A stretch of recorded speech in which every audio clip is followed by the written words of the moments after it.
Somebody has bad credit. What can they do to improve that? You have to have at least a 620 credit score for anyone to really give you anything. You have to have a balance and make payments on it so that you can show, hey, I'm a responsible adult, I'll make my payments. Noel.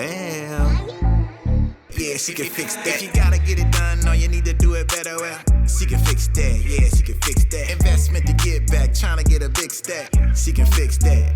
Let's fix that. You talk a lot about credit. I do. Personal credit, business credit, Yes. cruddy credit, good credit. Somebody has bad credit. What can they do to improve that? Is there something they can do right away to improve their credit? Absolutely. So like I said, I started with bad credit, terrible credit. I literally, when I decided I was going to be a real estate investor, I was in my parents' basement. We had multiple foreclosures, bankruptcy, no money. I had no job, just the worst situation ever. And I wanted to invest in real estate. So I'm going to these real estate conferences and he's telling me about flipping houses. And he tells me, my coach, you're going to have to fix your credit. You will. There's things that you can do with bad credit. And I did those things and made money. But eventually, if you want to start owning and buying houses, you got to fix your credit. And so he starts giving me all of these little ways. And so one of the ways was adding myself as an authorized user on someone else's credit cards. That'll get you some points. That'll get you some new trade lines. It'll, you want to do credit cards that, the person doesn't really use. You want to use credit lines that have a good high limit, and they're always paid on time. So you have to be careful. So my dad had like a few credit cards that he never really used. So he added me as an authorized user to like 3 credit cards. My credit score went up almost 100 points with just those 3 credit cards. Okay. So he added me as an authorized user to a Chase, an American Express, and like a federal credit union he had, okay? So you have those 3 credit cards. And now all of a sudden, I'm getting some more points. I was like, okay. Then my coach tells me, you got to get some new credit going. You know what I mean? So one of the things if you have bad credit, to go to good credit, you need some trade lines that are good and you need some new people lending you money, okay? That's what the credit agencies are looking for. Like, okay, someone's recently lent you some money. So he gives me a couple of secured credit cards and says, okay, go to Wells Fargo. You give them $500. They'll give you a credit card with $500. After a few months, they'll give you that $500 back, but it's going to report immediately and start getting you some trade lines. So I did that. He says, go get a loan against your savings account. I was like, I don't have a savings account. I don't. If you had a savings account, you probably wouldn't be in this situation. Exactly, I wouldn't be here. Yeah. So he said, $500. It doesn't have to be a lot of money. So I borrow $500 from my dad. I tell him I'm going to put this in this bank account. And then they gave me a loan against the savings. And that is an installment trade line. Literally. Did you know this? I didn't even know this stuff existed. Right. You go to the bank, you open up a savings account, and then they give you a loan against the savings account. Your own savings account. Correct. So basically they give you the $500 right back. Yeah. Yeah. Okay, but now more than anything, you have payments. So I think the payments were like $50 a month or something like that. But remember, they gave you that money right back. So you put the money in, they loaned it right back to you. So you have the $500 still. Okay. Now you can do this at other banks. You don't have to just stop there. You can do this at 2-3 banks without them, without this being an issue. Okay. And so these are ways that I got my credit score up by like 200 points.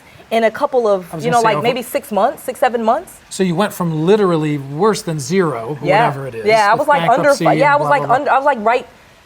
I think I was right at 500. Like, let's talk about that. It was super low. For those who don't know. So those who don't know. What credit score do lenders even begin to sniff at? You have to have at least a 620 credit score for anyone to really give you anything. 620. Even have you fill out an application. Exactly. Don't even bother. Don't even bother. Under 620. Yeah. What's like the ideal? Isn't there a perfect score? Yep. A perfect score is 850 or something like that. Okay. But a good credit score is anything over 700. Anything over 720, once you kind of get over that, you can pretty much get anything that you want. And do you suggest that people, if they pay their bills right away, or do they let it go a little bit? So that is there a benefit to not paying off your entire balance? So, yes, there are benefits. Because we've always been, we're very modest Very and conservative. true. We pay everything off the minute it comes in. Yeah. We don't do payments. Yeah. It's just boom. Yeah. If we don't have it, we don't buy it. Right. But- And so that's a terrible way to build your credit, though. And it's funny, that's what I was taught.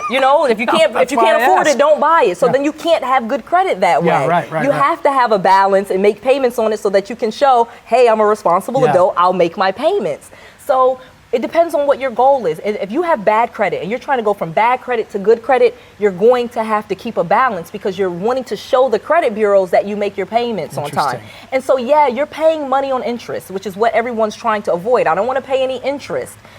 You're going to pay some interest because it's like you're buying good credit. Right, you know what I mean? Yeah. And now, should you pay on time? Of course. Make sure none of your payments are late. But from a consumer perspective, Yes, should from you a consumer should you also keep a balance? No. So if you're just a consumer and you're talking about just for the world, you get your credit card, pay it off. You know what I mean? You don't need to keep a balance. You don't need to pay interest. You really don't need credit cards. So I just wanted to be clear. Yeah, so to be clear, you don't need to do those things. But if you're talking about, I am a business person or I'm an aspiring business person and I need credit. Trying to build credit, and then I eventually want business credit because the easiest way to build business credit is with good personal credit. Although they are two separate things. Personal credit is separate from business. There's separate bureaus, scores? separate scoring systems. Does your business have a different score than your personal? Okay. Yes, it does. They're not associated with each other at all. And in fact, I have several business credit because I have several businesses. For every business entity you have, you can build a credit profile for that entity. Are your business purchases still credit purchases so that you can maintain the business credit score?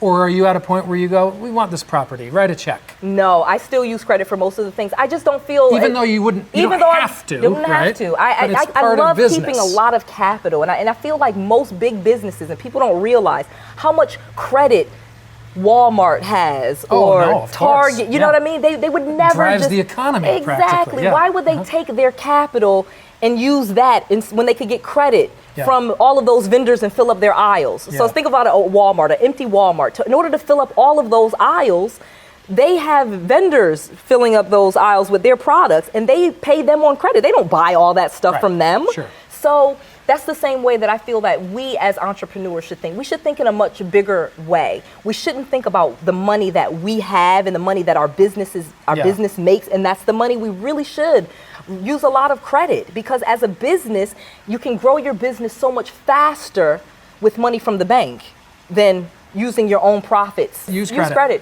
Use credit. And most big businesses rely on credit, and they would never just use the money that they have on hand for all of their things. Right. Yeah. Yeah, no. What a great episode. I hope you really learned a lot. Are you interested in starting your own YouTube channel from the same person that helped me reach YouTube stardom? Well, you can. Go to 𝗵𝗔𝗎𝗻studios.com and make sure you tell Nate Woodbury, my YouTube creator, that Noel Randall referred you. 𝗵𝗔𝗎𝗻 Studios has helped me so much in my career with YouTube. He's given me strategy, he's helped me with recording, and he's even coached me on how to do YouTube in a very successful way. Go to 𝗵𝗔𝗎𝗻studios.com, fill out an application, and check it out. You can start your new YouTube channel with the help of the same person that helped me. I just want to make sure that you have all of the resources, all of the tools, and all of the knowledge that you need to be successful. This is Noel. To your success. I met her, okay? Her name was Lisa Sasevich, and I bought into her mentorship program. She's still with us. You've read their books. Yep. Who else has influenced you?